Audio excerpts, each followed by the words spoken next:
तो चलिए आगे बढ़ते हैं हमारे आज के दिन के इस दूसरे वीडियो की तरफ। पहला वीडियो मॉर्निंग में 10:30 को आज के दिन हम पब्लिश कर चुके हैं। नहीं देखा है तो आप चाहिए तो हमारे वीडियो सेक्शन में जाकर उस वीडियो को देख सकते हो। हमने एक और चैनल 2 दिन पहले ओपन किया है जिसका नाम है बिल्ड भारत। इस चैनल पे इंडिया का जो इंफ्रास्ट्रक्चर या इंडिया का जो डेवलपमेंट का प्रोग्रेस है, गवर्नमेंट के पॉलिसीज जो है और उससे कनेक्टेड रिलेवेंट कंपनियां अगर होती है तो मैं वो सारा डेटा आपको इस चैनल पे प्रोवाइड करता हूँ। डेली एक वीडियो इस चैनल पर अब आता रहेगा। ऑलरेडी 2 दिन में 2 वीडियोस हम पोस्ट कर चुके हैं। तो अगर अब तक आपने हमारा सेकंड चैनल सब्सक्राइब नहीं किया है तो प्लीज़ सब्सक्राइब कर लेना। इस चैनल का लिंक वीडियो के डिस्क्रिप्शन में भी आपको मिल जाएगा, या फिर वॉइस ऑफ मार्केट का जो यूट्यूब चैनल अभी आप देख रहे हो इसके होम टैब में अगर आप क्लिक करोगे तो वहाँ पर ये वाला ऑप्शन आपको नज़र आ जाएगा। इसके ऊपर डायरेक्टली क्लिक करके या यहीं से डायरेक्टली इस चैनल को सब्सक्राइब करके उस चैनल के वीडियोज़ भी आप देख सकते हो।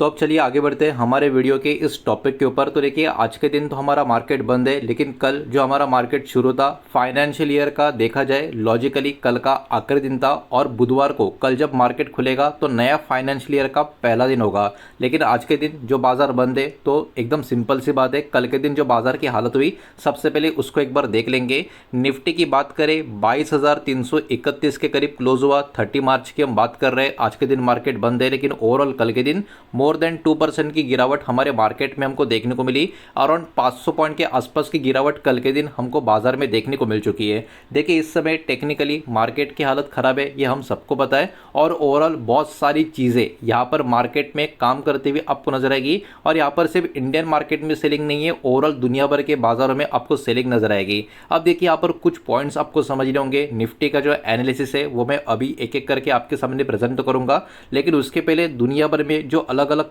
पॉइंट्स या अलग अलग चीज़ें जो अभी चल रही है, जो कहीं ना कहीं डायरेक्टली या इनडायरेक्टली मार्केट्स को भी इम्पैक्ट करने का काम कर रही है, इनको भी हमको थोड़ा बहुत ध्यान में रखना चाहिए। तो देखिए ग्लोबल वॉर का अनसर्टेनिटी अभी भी यहाँ पर दिख रहा है। रशिया यूक्रेन का तो अब देखिए बहुत साल हो गए, अब अभी जो इजराइल ईरान और अमेरिका के बीच में जो पर्टिकुलरली मैटर चल रहा है, अब कभी कभी ऐसा लगता है कि सब कुछ ठीक हो जाएगा, कभी कभी ऐसा लग रहा है जो सिचुएशन अभी है वो और भी खराब हो जाएगी। तो ऐसी बहुत सारी चीज़ें हो रही है जिसके कारण क्या है, जिसके कारण ग्लोबल वॉर का अनसर्टेनिटी यहाँ पर बाजार में बना हुआ है, जो बाजार में एक्स्ट्रा प्रेशर ऐड कर रहा है। और जब भी वॉर जैसी चीज़ कुछ हो जाती है या कोई ऐसा चीज़ हो जाता है जो ओवरऑल एक नेगेटिविटी ट्रिगर करता है दुनिया भर में, उसमें कच्चा तेल जो होता है, क्रूड ऑयल जो होता है, उसमें प्राइस में ऊपर की तरफ का मोमेंटम आना शुरू हो जाता है, और कहीं ना कहीं कच्चा तेल अभी भी ऊपर की तरफ ही जाता हुआ आपको देखने को मिलेगा।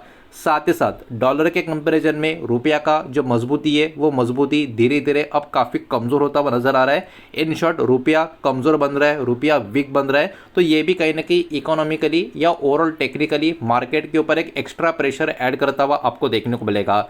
साथ ही साथ रुपया अगर कमज़ोर लगातार हो रहा है तो एफएस की भी सेलिंग यहाँ पर होती हुई आपको देखने को मिल रही है। तो इस समय अगर हमारे बाजार की बात करें, ग्लोबल मार्केट में प्रॉब्लम है, लेकिन हमारे मार्केट में भी यहाँ पर बहुत सारी चीज़ें आपको देखने को मिलेगी, जिसमें एफएस की सेलिंग, कच्चे तेल का लगातार ऊपर की तरफ बढ़ना और रुपया कमज़ोर होना, ये सारी चीज़ें भी यहाँ पर फैक्टर्स में काम करती हुई आपको नजर आ रही है।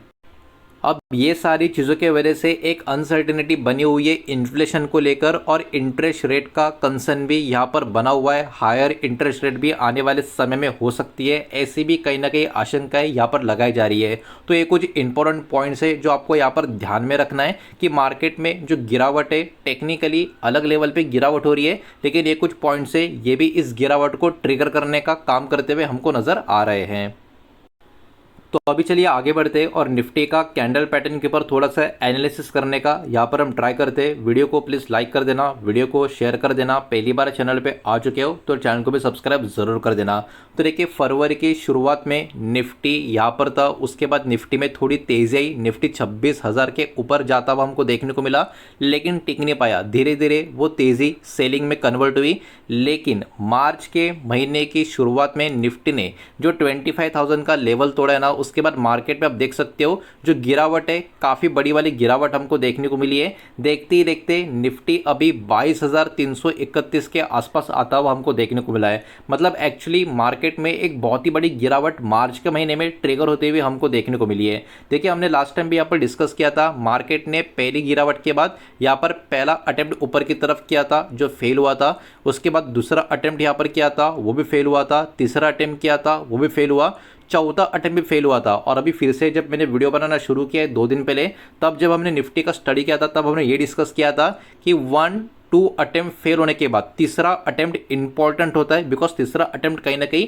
एक तेजी को ट्रिगर करने का काम कर सकता है। लेकिन अगर तीसरा अटेम्प्ट भी फेल हो जाता है तो उसके बाद पांचवा अटेम्प्ट काफ़ी इंपॉर्टेंट होता है। तो देखिए यहाँ पर आपको समझना होगा, निफ्टी का पहला अटेम्प्ट फेल हो गया मार्च के पहले ही हफ्ते में, दूसरा अटेम्प्ट फेल हो गया मार्च के दूसरे हफ्ते में, तीसरा अटेम्प्ट फेल हो गया मार्च के चौथे हफ्ते में, और अभी कुछ दिनों पहले निफ्टी का जो ये पर्टिकुलर चौथा अटेम्प्ट था ये भी यहाँ पर फेल होता हमको देखने को मिला। और 2 दिन में निफ्टी में फिर से एक बहुत बड़ी गिरावट हमको देखने को मिली। मतलब अभी जो निफ्टी का अटेम्प्ट होगा वो पांचवा और काफ़ी इंपॉर्टेंट अटेम्प्ट होगा ऊपर की तरफ, यहाँ पर अगर पुश होता है उसके लिए अटेम्प्ट करने का।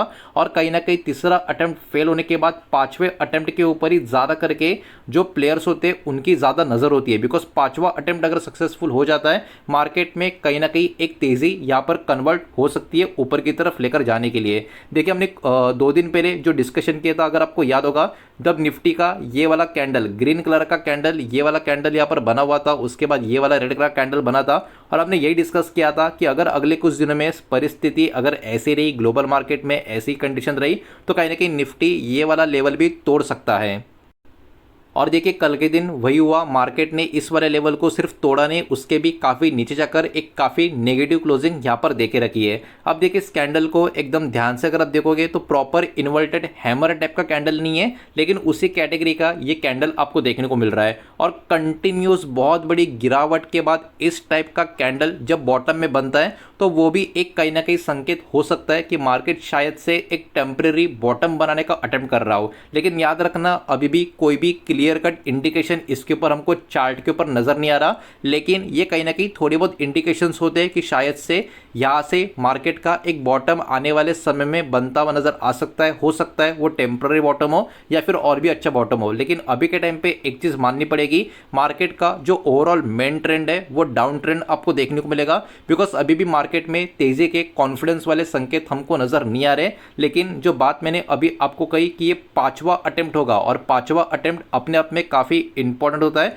बिकॉज 1, 2, ये दूसरा, ये तीसरा, ये चौथा अटेम्प्ट फेल होने के बाद ये वाला अटेम्प्ट के ऊपर फोकस होगा। इस बार अगर निफ्टी ऊपर की तरफ निकलता है तो ऊपर की तरफ 23,500 का लेवल निकलना काफ़ी इंपॉर्टेंट होगा। एक बार 23,500 के ऊपर निफ्टी अगर निकलने में कामयाब हो जाता है तो कहीं ना कहीं एक अच्छे खासी शॉर्ट कवरिंग मार्केट में ट्रिगर हो सकती है। इस बात को भी यहाँ पर आपको ध्यान में रखना होगा।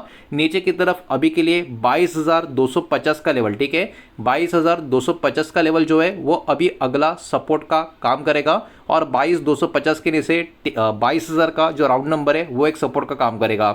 ऊपर की तरफ 22,500 सबसे पहला चैलेंज होगा, और सबसे बड़ा चैलेंज होगा आने वाले कुछ दिनों के लिए, हफ्तों के लिए 23,500 का। इस चीज़ को यहाँ पर आप ध्यान में रख सकते हो।